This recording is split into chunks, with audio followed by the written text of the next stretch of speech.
உங்களுக்கு என்ன தோணுதோ எழுதுங்க. நல்லா இருக்குன்னு உங்களுக்கு எழுத சொல்ல, உங்களுக்கு என்ன ஃபீல் பண்ணுதோ எழுதுங்க.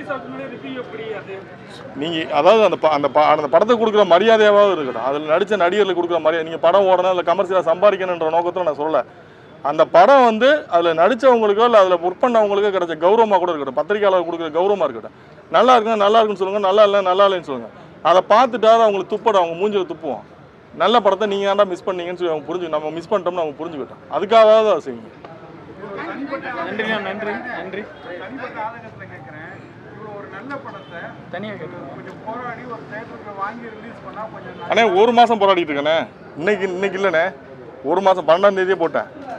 3-4 டேட் போட்டேண்ணே. சரி பெரிய படம் வருது, சரி வேணாம், நம்ம உள்ளே போகக்கூடாது, தப்பு அப்படின்னு நானே வந்து ஒதுங்கி பிஸ்னஸாக வந்து ஒதுங்கி நின்னேன். இந்த படத்தோட நம்ம காம்படிட்டராக போக முடியாது. இந்த 1ஆம் தேதி என்ன படம் நீங்கள் உங்களுக்கு தெரியும், இப்போ ரசம் பார்த்துருப்பீங்களே, என்ன படம் வந்திருக்கு,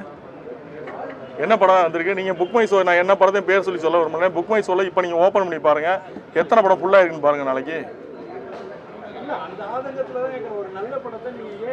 கொடுக்க மாட்டான், நம்ம அவன்கிட்ட போய் என்ன பண்ண முடியுண்ணே. நான் போராடி பார்த்தாச்சுண்ணே, கொடுக்கலண்ணே. 27 ஷோ கொடுக்குறாண்ணே.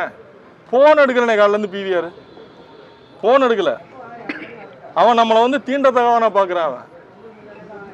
நீங்கள் இதுவே ஒரு தீண்டாமையில், நீங்கள் சின்ன படங்கள் கொடுக்க மாட்டேன், பெரிய படங்கள் கொடுக்க, இதுவே தீண்டாமையில்.